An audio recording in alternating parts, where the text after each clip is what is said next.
നമസ്കാരം. റാഫ്റ്റോ ക്രിക്കറ്റിലേക്ക് അവർക്കും സ്വാഗതം. ചുരുട്ടിക്കെട്ടുക എന്ന് കേട്ടിട്ടുണ്ട്. അതാണ് സംഭവിച്ചത്.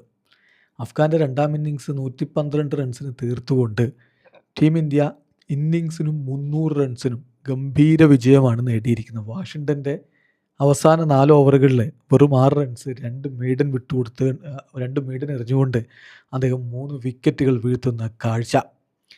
അതോടുകൂടി ചരിത്ര വിജയമാണ് ടീം ഇന്ത്യ നേടിയിരിക്കുന്നത്. അത് ഹിസ്റ്ററിയാണ് എന്ന് പറഞ്ഞാൽ India registered their biggest win ever in terms of by an innings in test history.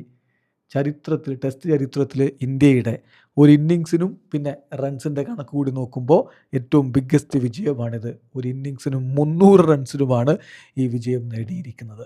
Captain ശുഭൻ ഗില്ലിൻ്റെ കീഴിൽ മറ്റൊരു ടെസ്റ്റ് കൂടി വിജയിക്കുന്നു. നമുക്കറിയാം ഇംഗ്ലണ്ട് സീരീസിൽ അദ്ദേഹം നായകനായിട്ട് വന്നിട്ട് നല്ല പോരാട്ട വീര്യം കാണിച്ചിട്ട് 2-2 സമനില അന്ന് നേടി. പിന്നെ വെസ്റ്റ് ഇൻഡീസിനെതിരെ 2-0 സീരീസ് വിജയമുണ്ടായിരുന്നു.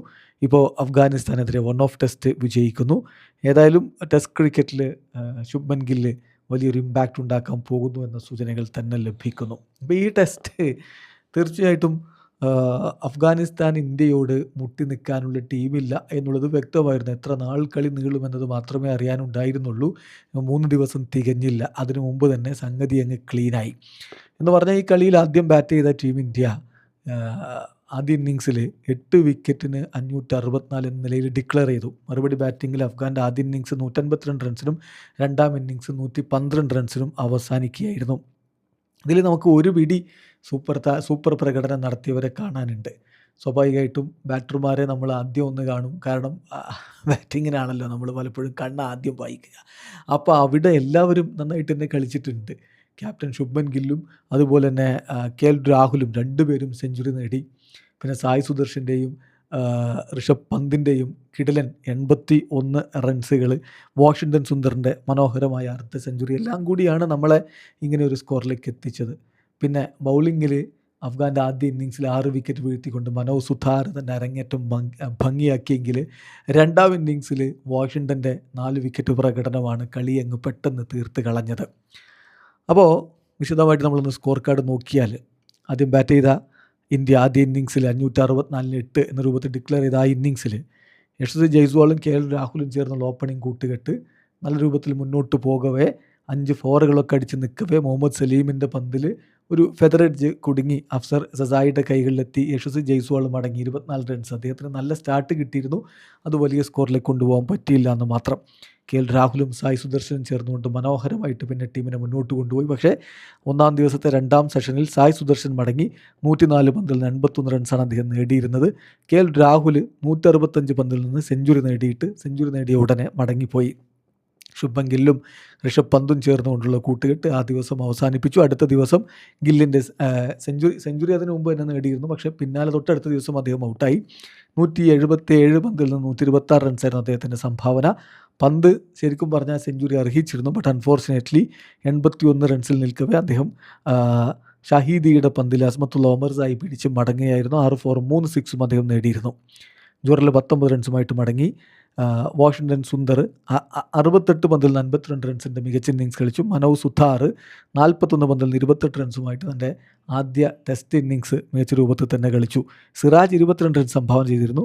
കുൽദീപ് 9 റൺസാണ് അടിച്ചത്. ഇതിൽ അഫ്ഗാൻ്റെ ഭാഗത്ത് അവർക്കൊരു ബ്രൈറ്റ് സ്പോട്ട് എന്ന് പറയാനുള്ളത് മുഹമ്മദ് സലീമിൻ്റെ പ്രകടനമാണ്. 6 വിക്കറ്റ് അദ്ദേഹം വീഴ്ത്തി. 27 ഓവറിൽ 140 റൺസിനായിരുന്നു 6 വിക്കറ്റ്. മറുപടി ബാറ്റിങ്ങിൽ ആദ്യ ഇന്നിങ്സിൽ 152 റൺസിന് അവസാനിച്ചു അഫ്ഗാൻ്റെ innings. Abdul Malik 16 runs, Sadiqullah Atal 17 runs, Rahmanullah Gurbaz 12 runs, Hashmatullah Shahidi 20 runs, Afsar Zazai 3 runs, Azmatullah Omarzai duck, Sharafuddin Ashraf 11, Kharote 4, Saleem duck, Ziaur Rahman 6. ഇങ്ങനെ പോയി അവരുടെ ഇന്നിങ്സിൽ. ഖറോട്ടെ നോട്ട് ഔട്ടായി. പക്ഷേ അവരുടെ ഇന്നിങ്സിൽ മികച്ച ഒരു ബാറ്റിംഗ് നടത്തിയത് റഹ്മത്ത് ഷായാണ്. 135 പന്തിൽ നിന്ന് അദ്ദേഹം 60 റൺസ് അടിച്ചിരുന്നു. മനോജ് സുധാർ അദ്ദേഹത്തെ ബൗൾഡാക്കിയായിരുന്നു. സുധാർ അദ്ദേഹം എറിഞ്ഞ ആദ്യ ഓവറിൽ തന്നെ വിക്കറ്റ് എടുത്തിരുന്നു. 22 ഓവറുകളിൽ 33 റൺസ് അദ്ദേഹം 6 വിക്കറ്റുകൾ വീഴ്ത്തി. തൻ്റെ ആദ്യ ടെസ്റ്റ് ഇന്നിങ്സിൽ തന്നെ 5 നേടി. 5-ലപ്പുറം അദ്ദേഹം 6 നേടി എന്ന് പറയാം. പ്രസിദ്ധ് കൃഷ്ണക്ക് 3 വിക്കറ്റ് ഉണ്ടായിരുന്നു. വാഷിംഗ്ടൺ സുന്ദർ 1 വിക്കറ്റും വീഴ്ത്തി. രണ്ടാം ഇന്നിങ്സിൽ അതായത് അഫ്ഗാന് വലിയൊരു കടം അത് വീട്ടാൻ വേണ്ടി അവർ ഫോളോ ഓൺ ചെയ്യുന്നു. കുറച്ചുകൂടി ഇൻറ്റൻസീവായിട്ടുള്ളൊരു മൈൻഡ് സെറ്റിലാണ് അവർ വന്നത്. പക്ഷേ കാര്യങ്ങൾ അധിക ദൂരം മുന്നോട്ടേക്ക് പോകുന്നതിന് മുമ്പ് തന്നെ വിക്കറ്റുകൾ വീഴാൻ തുടങ്ങി. മാലിക്കാണ് ആദ്യം മടങ്ങിയത്. 40 പന്തിൽ 8 റൺസായിരുന്നു. സദിഖുള്ള അത്തലി 80 പന്തിൽ 42 റൺസാണ് അടിച്ചത്. റഹ്മാൻ ഗുർബാസ് 24 റൺസ്. റഹ്മത്ത് ഷാ ആദ്യ ഇന്നിങ്സിൽ നന്നായിട്ട് കളിച്ചെങ്കിലും ഈ ഇന്നിങ്സിൽ 13 റൺസിന് മടങ്ങി. Hashmatullah Shahidi 5 runs. Afsar Zazai 8 runs. Azmatullah Omarzai 4 runs. Kharote 6 runs. Ziaur Rahman റണ്ണെടുക്കാതെ പുറത്താതെ നിന്നു. മുഹമ്മദ് സലീം ഡക്ക്. പിന്നെ ഷറഫുദ്ദീൻ അഷ്റഫ് പരിക്ക് കാരണം അദ്ദേഹം ബാറ്റ് ചെയ്യാൻ വന്നതുമില്ല. അങ്ങനെ അവരുടെ ഇന്നിങ്സ് അവിടെ അവസാനിക്കുകയായിരുന്നു. വാഷിംഗ്ടൺ സുന്ദർ 11 ഓവറിൽ 36 റൺസിന് 4 വിക്കറ്റ് മികച്ച ബൗളിംഗ് പ്രകടനം നടത്തി. സിറാജിന് 1 വിക്കറ്റ് ഉണ്ടായിരുന്നു. മനോജ് സുതാറിന് 1 വിക്കറ്റ് ഉണ്ടായിരുന്നു. കുൽദീപ് യാദവ് 7.5 ഓവറിൽ 30 റൺസിന് 3 വിക്കറ്റുകളും വീഴ്ത്തി. സോ സമ്പൂർണ്ണ ആധിപത്യമാണ് അഫ്ഗാൻ്റെ ടീമിന് നമ്മുടെ ടീമിനോടൊന്നും പൊരുതി നിൽക്കാൻ പോലുമുള്ള കെൽപ്പില്ല എന്നുള്ളത് തെളിയിക്കപ്പെട്ട ഒരു ടെസ്റ്റ് മത്സരമാണ് കടന്നുപോയിരിക്കുന്നത്. ഇനി ഏകദിന പരമ്പരയുടെ ആവേശത്തിലേക്ക് നമ്മൾ മാറുകയാണ്. വീഡിയോ അവസാനിക്കുന്നു. ക്രിക്കറ്റ് ലോകത്തെ കൂടുതൽ വിശേഷങ്ങളുമായി റഫ്ലക്സ് എടുത്താം.